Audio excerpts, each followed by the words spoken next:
Testimony sa grasya gid sa Ginoo no kay grabe gyud ang mga pagsulay gyud inabot sa akong kinabuhi nga naka-appeal ko life class naka-encounter ko grabe gyud ang mga pagsulay pero grasya sa Ginoo no nga iya gyud kong gitagaan gyud og iya gyud ay atong Bernice, kaya wala mo ko ni Jote.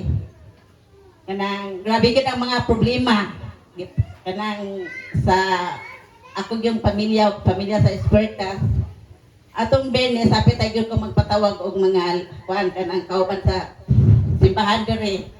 Pero, kanang wala na nako nga ako ako nang tawagan si Ria nga magpatabang yun ko og kanang unsa ang gyud ang maayong masulbad gyud ang among nga problema sa pamilya.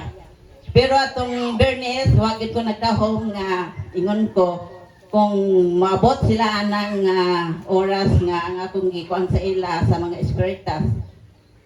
Wala man sila niabot ana nga oras, pero wa gyud ko nagdahom nga niabot sila mga alas 8 na sa gabi diri.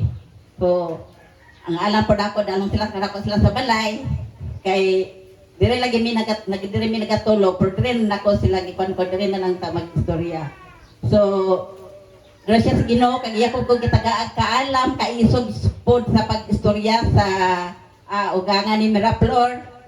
Pero katungatan na kuan man na sulbad man to nga kuan pero wala pa gyud nahuman. Pero grasya sa Ginoo nga iya gi ko gitagahan gyud nga maka tagan gyud ko kaalam nga makaistorya ko sa site sa mga sa site sa Espertas.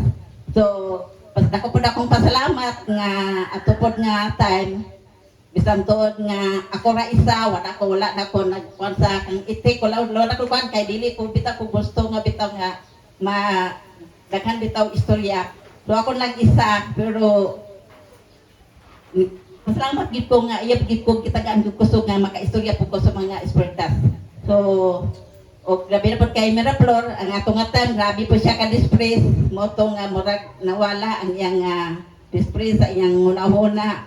Nga na-istorya na ko ang iyang ugangan, labi na karapi. Pero, ang ako pag yun nga, magpatabang pag itong prayer sa inyong matagal po ko na ang bana ni Miraflor. Mara po na ako